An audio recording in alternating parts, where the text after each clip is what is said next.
What's up, everybody? This is Fred Richani. We have right here via Zoom a very special guest. He is a media professional, a filmmaker, but his most important professional titles are activist, humanitarian, and the founder of the amazing grassroots organization Focus Congo. Here to discuss the tragic situation in Congo, as well as all the amazing work he's doing, Pappy Orion. Pappy, thank you so much for the time. Thank you so much for taking time out of your busy day to speak to us. How's everything going? Thank you, brother. Thank you for having me. And to all the viewers, thank you for listening. It's a great opportunity to be on this platform. And I'm doing, can I say I'm doing good? I don't think because the situation in Congo is not good. And we've been experiencing a lot the past few weeks. And so I'll share about that in this interview. And you are doing some amazing work. You do have an incredible story. I know we can't completely tell the story about Focus Congo without going into your story, but just at the top of the show, for anybody who's not familiar with Focus Congo, can you just discuss how it was formed and what the current mission is and just how people can get involved and help? We started Focus Congo because we realized that the media, the major media outlets of the world wasn't focused on Congo. The stories, what was happening there, the media were not reporting about the situation there. And me coming out of this situation, I was born in Eastern Congo, in South Kivu. As a child, I was recruited as a child soldier, but I escaped this situation and I was lucky enough to find my way to South Africa. And South Africa was a struggle, but South Africa was like my second home because I got to learn and see different situations there. And after that, I went back, I grew up after 10 years, I went back to Congo and learned about the situation which was still taking place. And for me, that is what pushed me to actually want to do something about Congo. And I'm going to quickly tell you the one story that really triggered this whole Focus Congo thing. And when I got to Congo, I went there with a team of friends. We were all young and naive and really eager to change the world. And we got to Congo for the first time. I'm looking for my parents. I didn't know if they were still around. And I remember that evening when they were around in Congo, somebody told them that they knew where they were, but we looked for them. We didn't find them. After a few days, someone managed to track where my parents were. And I remember seeing my father and my mom and my siblings that were still alive, and there was a joy, tears of joy, and amazing. Within that situation, this moment of happiness, so that one of my sisters wasn't looking at my face. And every time I looked at her, she was looking down. And this was a playing situation. The entire time we were going there to my parents. And I asked my father what had happened to her. My father told me that she's been raped by several men. And then I was like, man, she's crazy. What can I do about it? And at this time, I had run the idea of being a child soldier out of me. But then it started coming back again because of this. And I remember the day I decided that I wanted to go to join the army in order to catch the people that have done this to my sister. And this was the only time that my sister looked into my eyes and said, brother, keep on loving. And this triggered me big time. And I was like, keep on loving. She had every reason to hate, but she chose to love.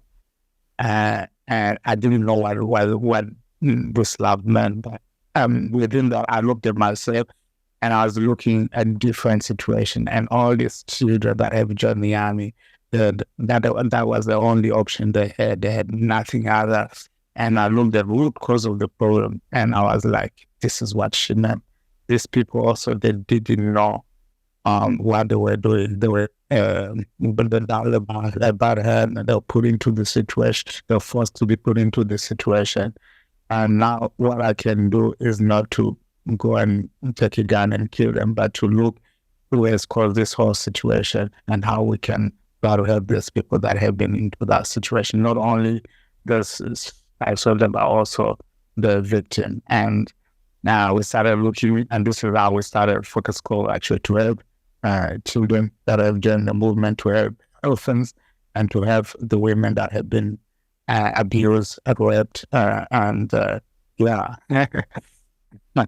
So the Focus Congo was birthed, and we started helping the people. We started orphanages for children that have lost a parent in the war.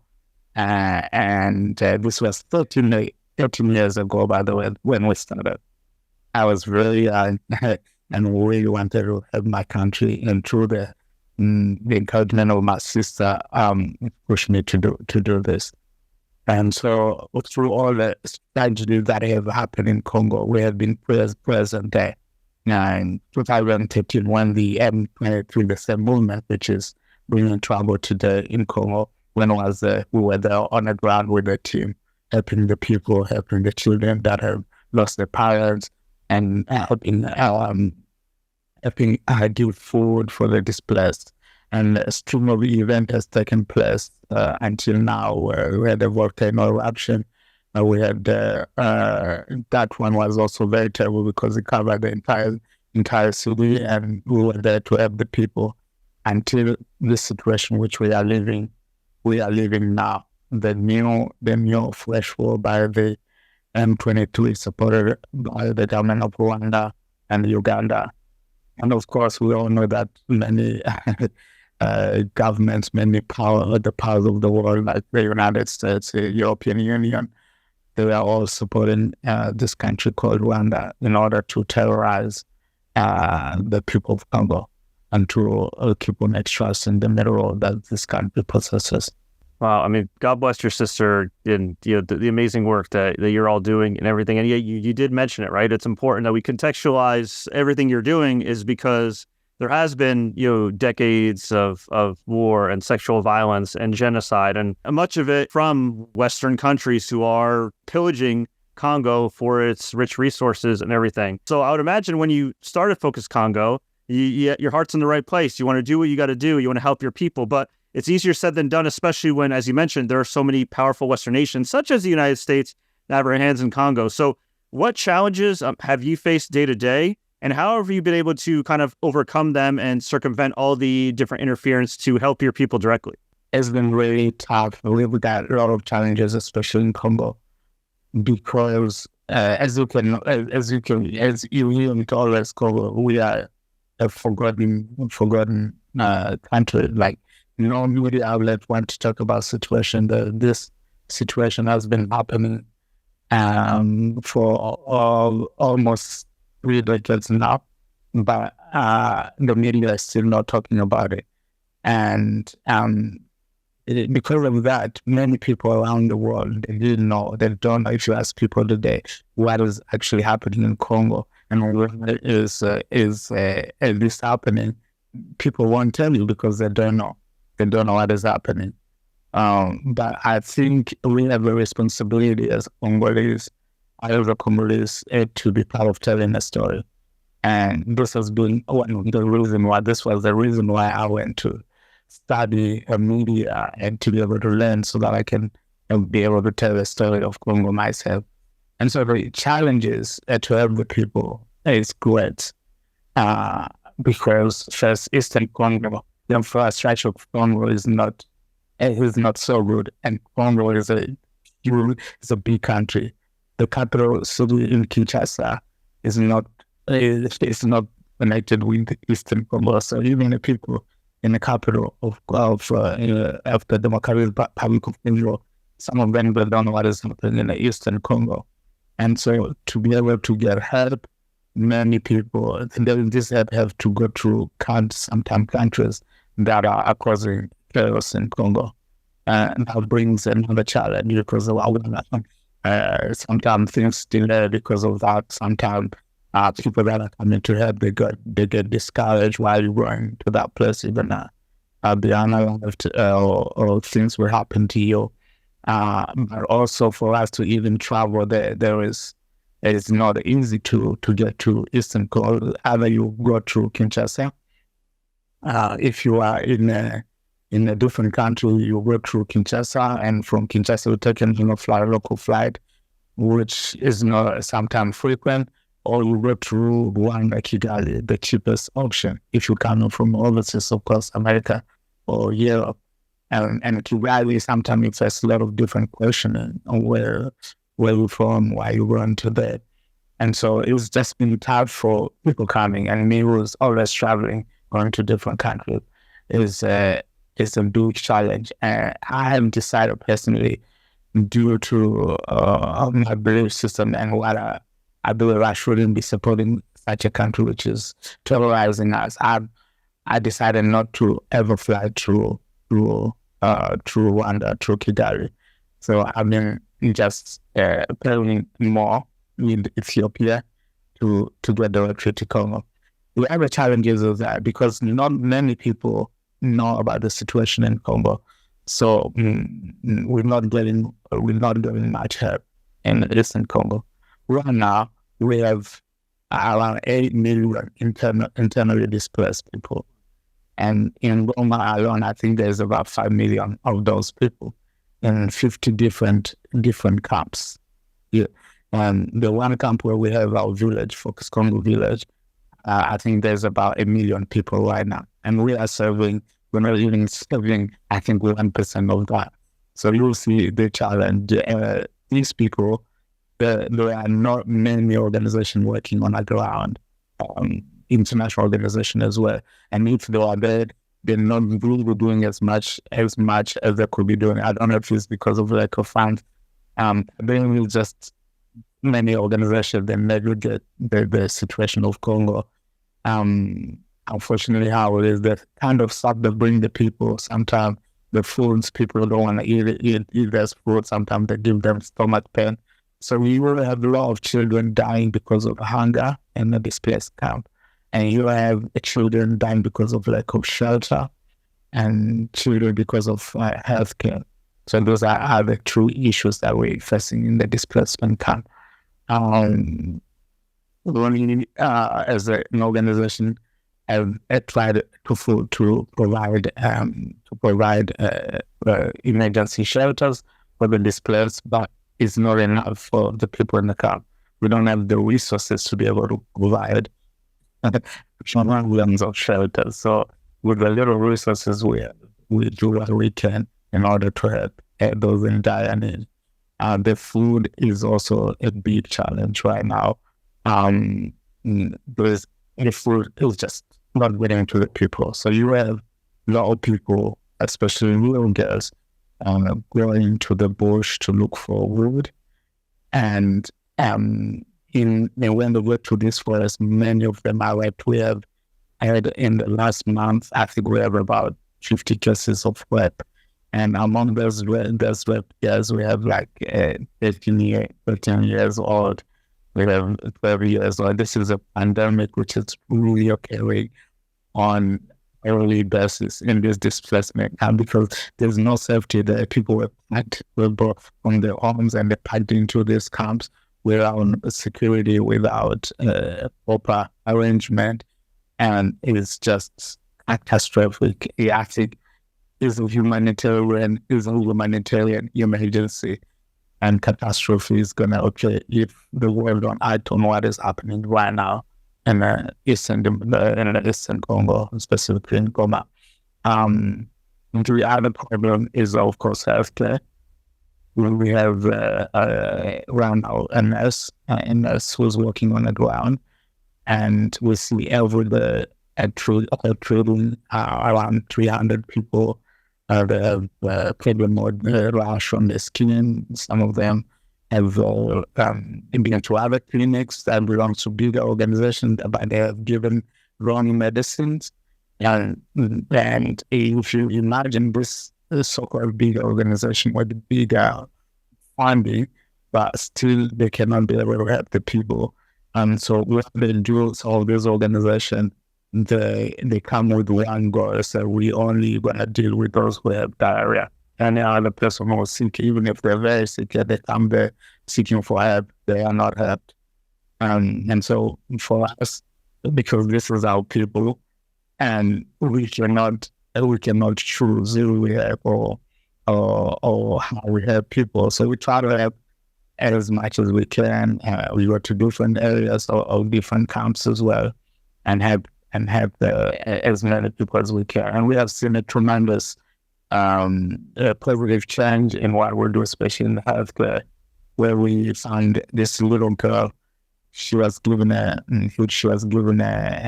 needle injection, and this triggered something in her body, in her head, and the whole head was burned. Yes, and just because of this injection, this was a bigger clinic that she went to, which belonged to bigger international organization. And we got they presented this gift to us, and we went, well, this is by our nurse. Our nurse was like, we got to do something as quick as possible. And it was, we started reading this girl, and like every week we were seeing her. After which we could see some improvement. So the things that I needed are sometimes just basic, but because of lack of basic need, people are dying because of lack of that. Yeah. That's so tragic and catastrophic, but it is amazing what you and your organization are doing, as a grassroots organization, trying to do on the ground compared to some of these big organizations that, I don't know, it sounds like they just kind of want to go there and say they went to Congo rather than actually care about helping the people who go to Congo. Would that be like an accurate statement? You're right. You can definitely say that, because most of these people, they live in mansions, because within Roma itself, there's still people that are living largely. And so those organizations, they live in bigger mansions, in compounds. And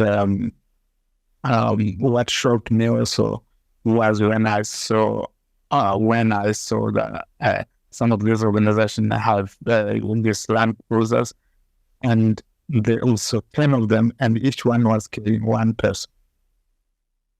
10 of them. So 10 land cruisers carrying 10, where the driver and the work. And I was like, what? Which kind of thinking is this, that you will send 10 cars for one person? First, you look at the fuel that will fuel this, and just the environmental aspects, And we just do one car, and sometimes we and this car with 20 people. And we make a lot of different.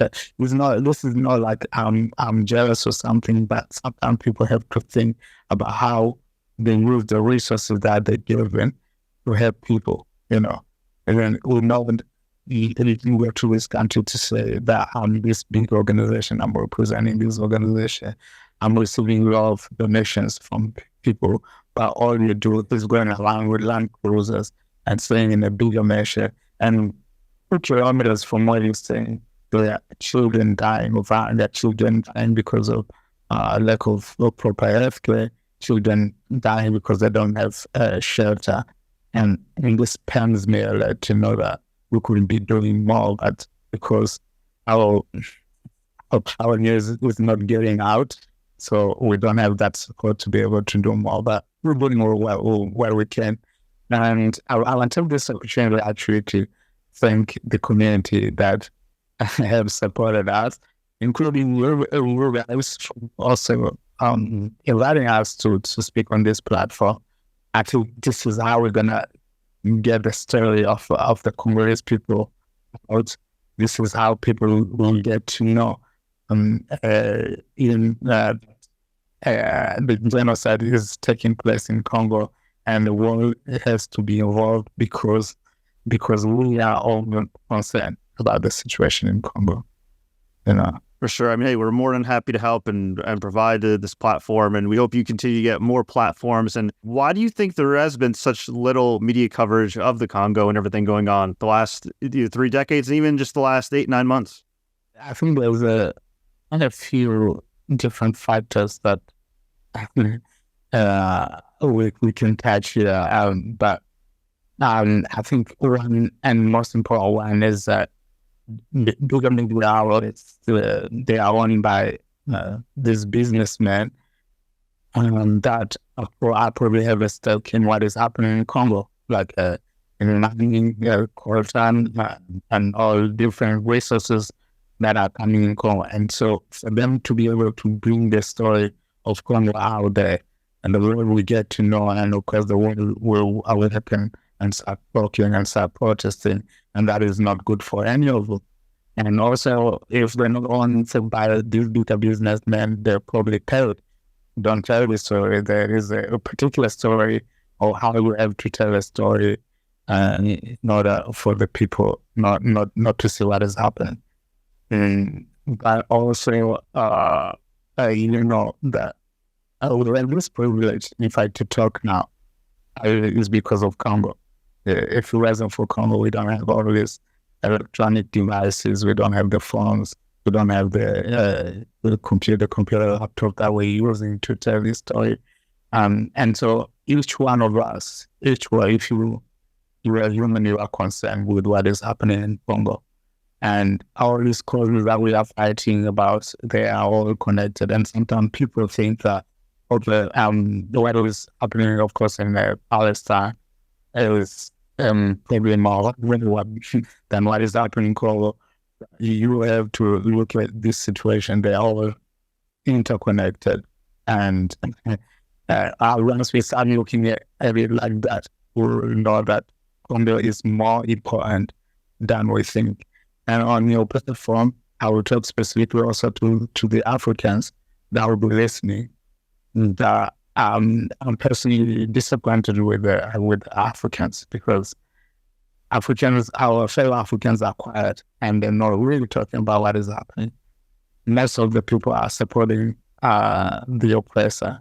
They're supporting the oppressor, who's obviously supported by the oppressors. And that really pains me to see that they are busy praising this man who's causing chaos and destruction in Eastern Congo. But I want to say that no one is free until all of us are free. No one, Africa is not free until Congo is free. Because if you look at the position of Congo, Congo occupies a very strategic space in Africa. Right there in the middle, if Congo is not there, there will be no Africa. All Africa will be probably divided. So we have to think, us as African first, what do we have to do for Congo? If our leaders are not doing something, we have to awaken and do something. This issue concerns us. So Congo possesses the capacity to the landmass to feed the entire Africa. If Congo is used for agriculture, we can feed the entire Africa. We have electrical power, the Inga, which can light the entire Africa. Not to say about the mineral resources, but I mean, people have talked about that. I think the biggest resource we have in Congo is our human capacity. 70% of the Congolese population is under the age of 30. And as the rest of the world look at us as a case, we look at us as a great asset and work labor. So if we support Congo, we'll see a boom in everything in Africa. And to the rest of the world, I would like to say, I'm not even asking this question, but I have to say I would have to say, if you care for human rights, you get clear about what is happening in Congo. Because there is abuse human rights in Congo right now. 2 weeks ago, I remember working up my team, and we were about to go to a specific place in a displacement camp. And before one of the members of my team calls me, and they just bombed the place that we're supposed to be. And because of just a small delay, our lives were spared. And so this is a bombing that happened around 2 or 3 weeks ago. So we were there. I was supposed to be at the exact spot to do some medical medical help for the people. How many people that now they're saying 35 people, but we think there are more people that died there that morning. 25 of those people that died are children, because their parents were out already looking for. And then this has happened just 2 weeks ago. Imagine how many news out there, how many news did you hear this story?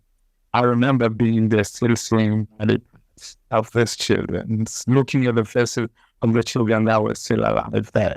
And this really, I was in tears. I stood there and I wanted to tell a story, but I couldn't tell a story. And for me, it's just a question. This is happening. It can happen at any given time. They can send a bomb anywhere at any given time. But the problem is the world is not talking about. And that is my question. What has Congo done to the world that the world doesn't care about Congo? I think there's definitely, in terms of lack of media coverage until recently, definitely a real racial component as well, unfortunately. In order to care about the world and acknowledge what's going on, you have to acknowledge what is going on in Congo, because it's all connected at the end of the day, right? Absolutely. Well, I think you just mentioned one really important factor in this whole situation is that the racial factor is because, I mean, we as Africans, let's say Black people, because on the continent there's also some light-skinned people. So Black people, most will consider we are meant to suffer. For some people, we are meant to suffer. Unfortunately, even some activists are still looking at it like that. And you can see it on social media even, and you look at people and they don't care so much about what is happening, because we're meant to suffer. It's happening. If the more you are light skinned, the more privilege you get, and the more darker skin, you are less suffer. You can suffer like that. And I think it is a very sad aspect that is happening like that. But I want to tell the listeners that we have to remember that we are all the same. We have the same blood. We have blood, we have the skin, and we are human. And there is abuse against humanity. Humanity is being extinguished in Congo. People, they want to wipe the whole Eastern Congo out so that they can take it away from us.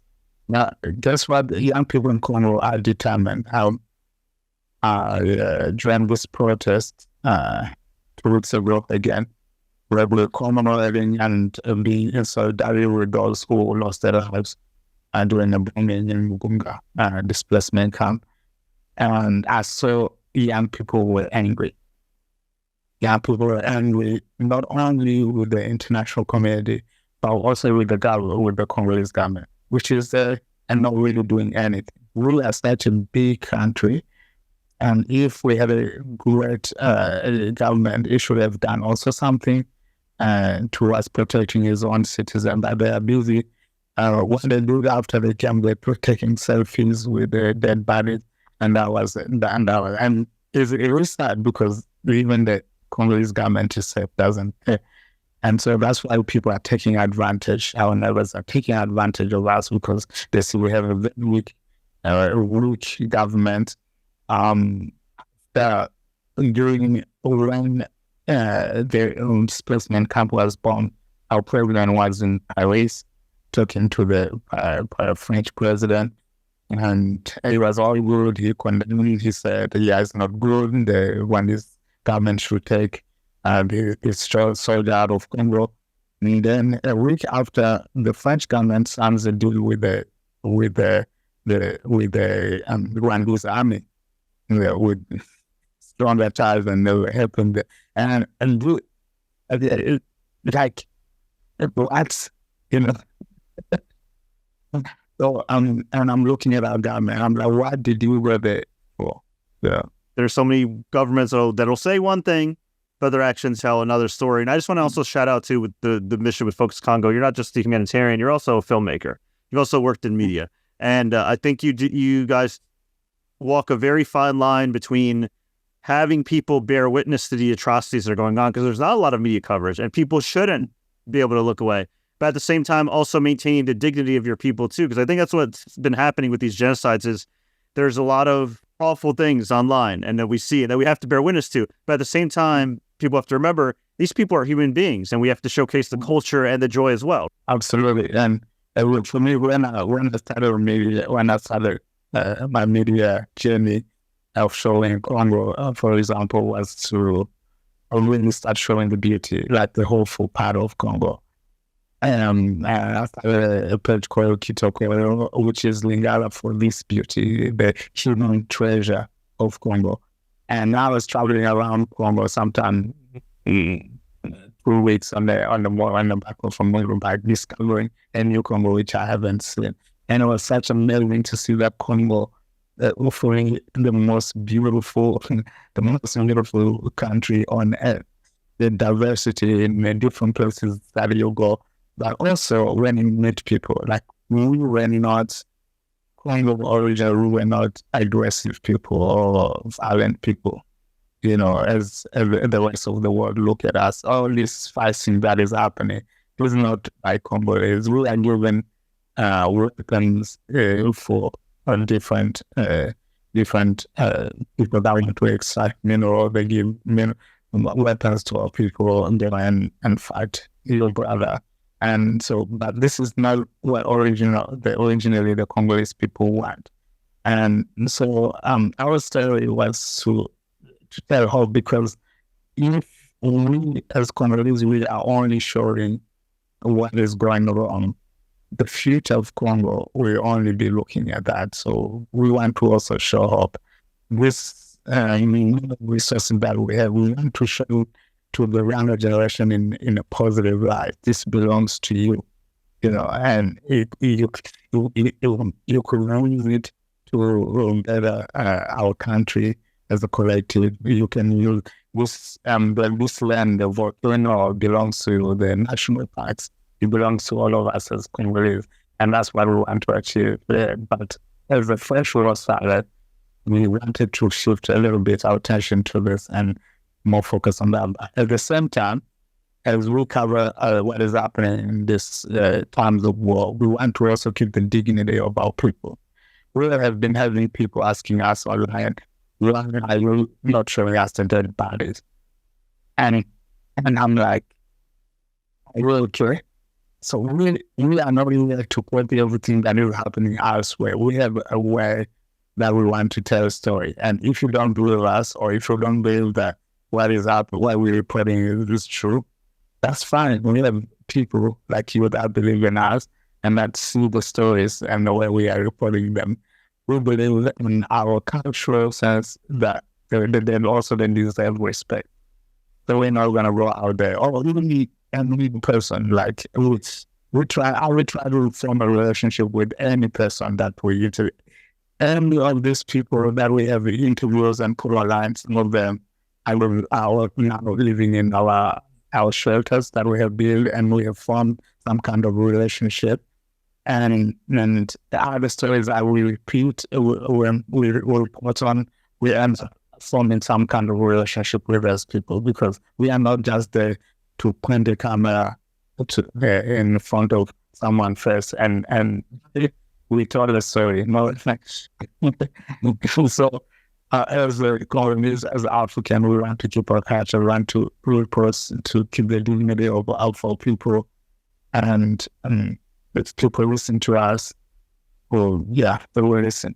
I love that, man. Much respect for doing that and be able to walk that line between telling the stories, but also being respectful and, you know, showcasing your people with dignity. Now, for non-Congolese people, for people that want to support the cause, obviously they can donate, they can volunteer to Focus Congo, focuscongo.com.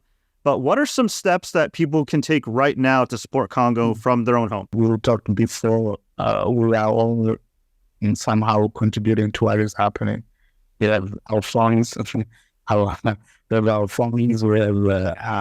our laptop computers, and certain things that we cannot be able to do if we don't have those luxuries in our hands. And so we can use the computer to spread, like it can easily fun to spread awareness about what is happening in Congo. Or just learn there.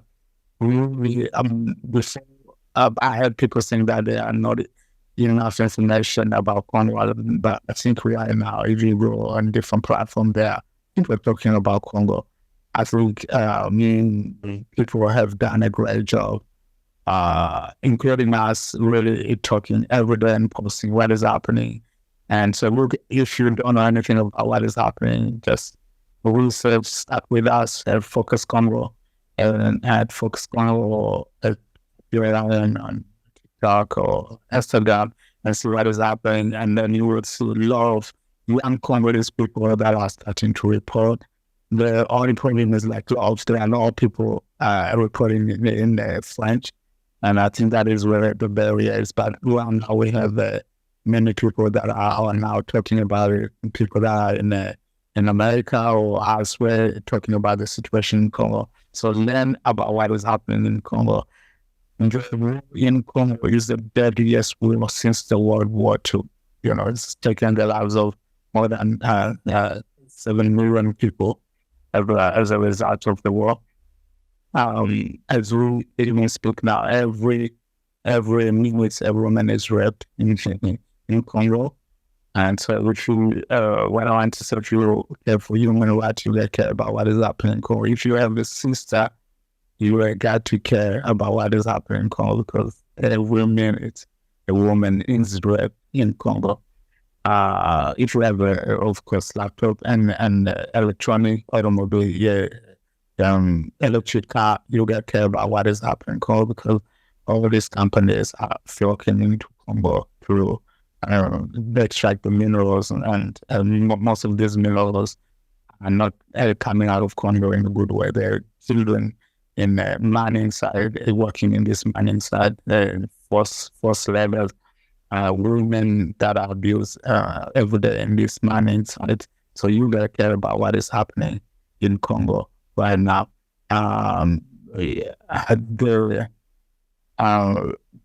Must be the deadliest war since the World War II, and still the world doesn't know about it. That is a huge question. What has humanity become? We have to do our job as human to know what is happening, because this is humanitarian catastrophe unfolding. There's a genocide taking place right now in Congo. I know a lot of people are reusing their old electronics, buying refurbished, taking some steps there. But are there any other steps that everyday people can take to kind of combat the resource mining that's going on right now and the exploitation? Or is it mainly just kind of stepping back the consumerism and kind of reevaluating your relationship with technology day to day? I think that's a great question.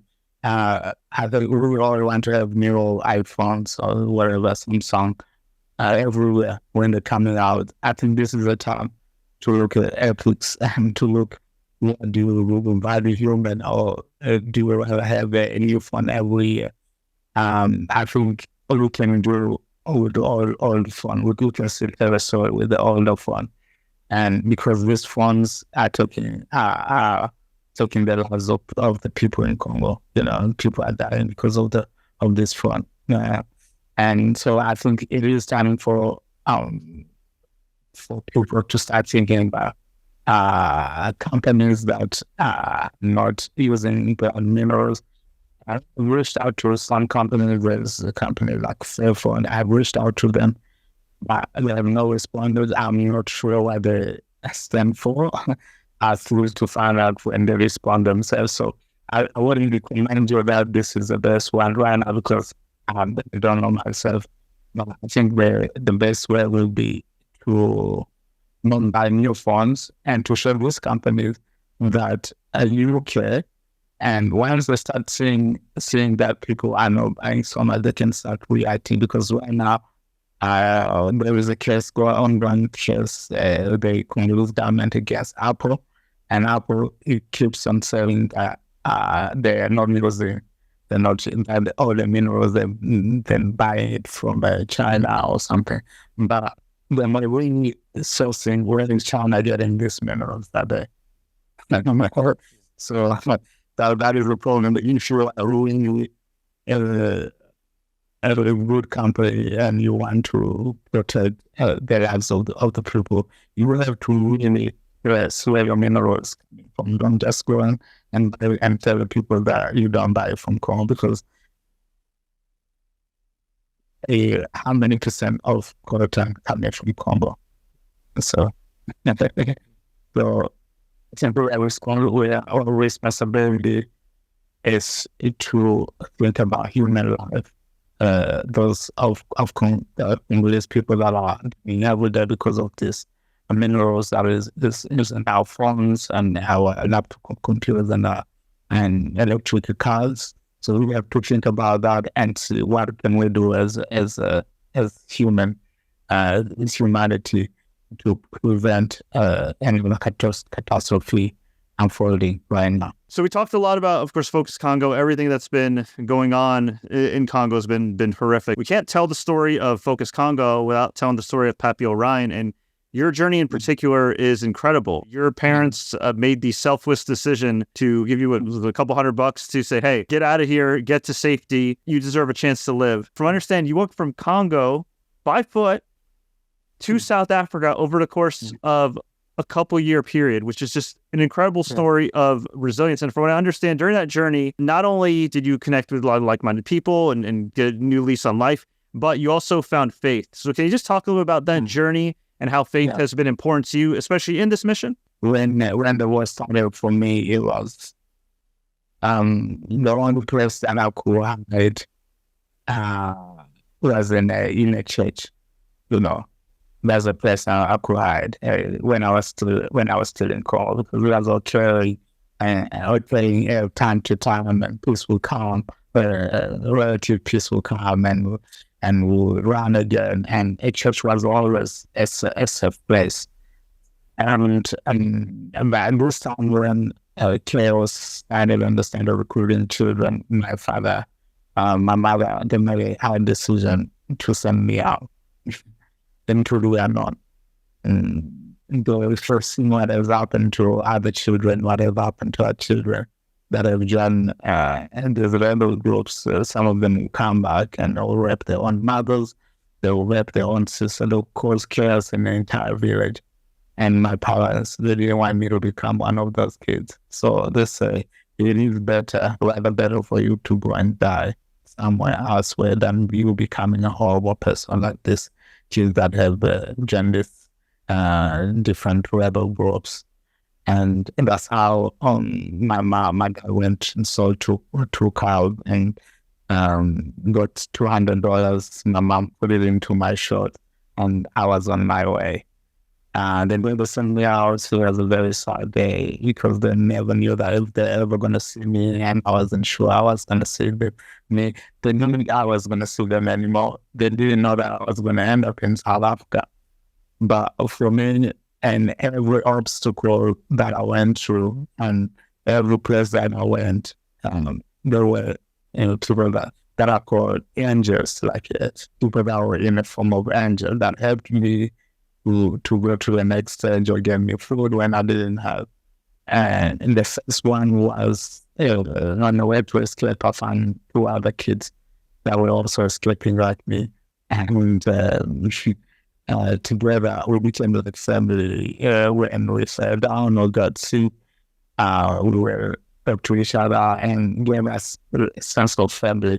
And when we were traveling and sometimes in a very dangerous situation, this is when I felt like I want to keep going. And one of the stories, we had to cross crocodile-infested river, and this was a very tough situation where we have to sit there for a week. Now we have just crossed this Limpopo River. That's a river that separates South Africa and then Zimbabwe. This was the situation, but we crossed. And going into South Africa, life was difficult. We got involved into a different way. different institutions selling drugs on the streets in Cape Town and stealing funds from people and selling them. So it was a very, very tough situation. And it was a lesson for me to learn. And it was also a story that I had to wear before and repent and ask for forgiveness, forgive myself for getting involved in different things. And I think for me, that's where it first took me, because I knew that it wasn't possible for me to get to South Africa on my own power.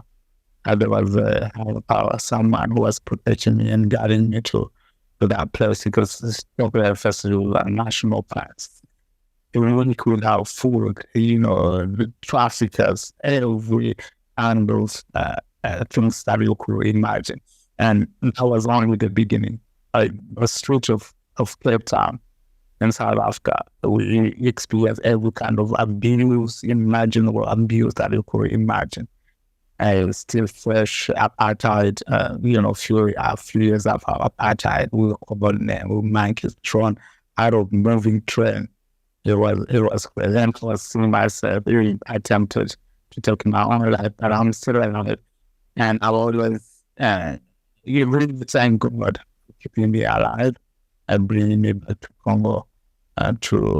He taught me a lesson so that I can go back to Congo and bring this positive spirit to my people back in Congo. So for me, life itself was important, because in a time of desperation, people took me off the streets and took me to a place where they looked at me and looked beyond my dirtiness, looked beyond a dangerous kid that I was, and loved me unconditionally as their own.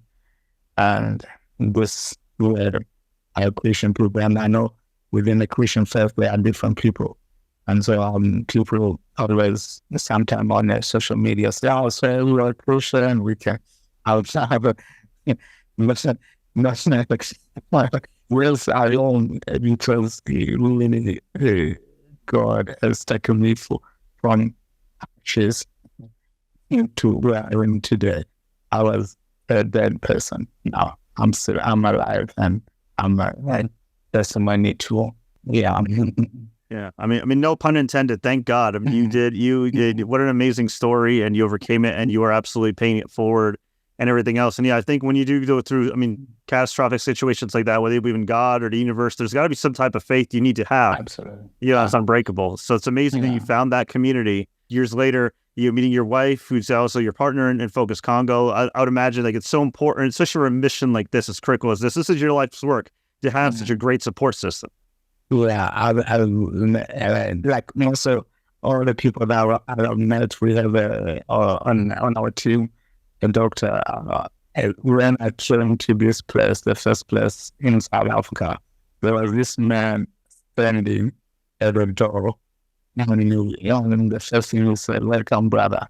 And this was a guy from Namibia. They were standing there at the door, and right now we are best friends. He's the one who leads our medical branch of the organization. And so we ended up meeting back here in Germany, and we are great friends. But also, I met my wife while I was traveling, met my wife in Switzerland when I was studying media, and together with our faith, we were connected together. My wife is a German, and she really keeps me to my toes, and she completes me. And without her, it will be really tough for me to do the work that I'm doing. We have two sons, and this is important because when I'm in the displacement camp, when I look at those children, sometimes I see the image of my children. And this pushes me to really do more, treat them like my own children. And so also the same with my wife is just when she has dedicated everything. We have dedicated all our lives to this, to help the people of Congo and together, and all the people that are on the team that I've met through my journey. And now you are part of it. So it really gives me a lot of joy that we can do a work together. One day, soon, I will tell you, we will invite me on this platform, and I will tell you, you will also contribute to peace being established in Congo. And all of those people that are listening and are part of contributing and talking about Congo, if peace comes, it's not just because Pappy we have to have it all something, because we work together. You know, I'm not trying to build a monument and put my name on it, but we are trying to leave a legacy that we will see peace in a place where people have been trying, but I think this is a generation, and together I believe we're going to do it. For people that haven't already been convinced, why should people donate and volunteer to Focus Congo? Focus Congo is an organization on a grassroots level that is working with the people that know the need of the people. And I will tell you a quick story. When we started distributing food, we went to these families and we told them, we had to ask questions. They said, what are you eating? They tell us, these big organizations are giving us food that is making us sick. And we started doing our research, and we started buying foods that we are eating in our own house, and we gave to these people. And so they were eating and they were praying for us, saying that we hope and pray that you have more to give to us, because you give us the things that we need. These are the people that are coming giving us their own stuff. So we are a grassroots organization that know why the people need, and we have been in this situation ourselves, and we need to have on the ground doing the work with the people and representing the people with dignity. So we're funding and your donation, 100% of it. If we tell you that we're giving to the people, 100%. We work to the people for shelter, for water, for clean water, for healthcare. We will go to the people. And we will show you in a report if you want to see how the funds are being used, and together we'll build something sustainable. Incredible, Pappy. Thank you so much for your time. So well said. Bonus question. Is there anything you wish I asked you in this interview, or anything else you'd like to address before we hop off? When this interview is great. The only thing I want to tell the people is that Congo need you. For freedom to come to Congo, we need all of us. We need world solidarity, because right now the attention is not on Congo. And if all of us start talking about Congo, even if it's just a simple phrase, I think freedom will come. And let's keep our government accountable about the atrocities they are causing in Congo and all the countries in Africa that are suffering. We have to look at ourselves as humans. We have the same skin, we have the same blood, and together in Congo, in French, we in Congo, also in Somalia, we are together and we accomplish this together. Peace will come. Okay. Amazing. Pappy, thank you so much for your time. It was an honor and privilege. So grateful for the work you're doing with Focus Congo. For anybody who wants to donate and volunteer, please visit focuscongo.com. You can also check out Pappy Orion on all social media platforms, especially on TikTok, and Focus Congo as well. Pappy, thank you so much.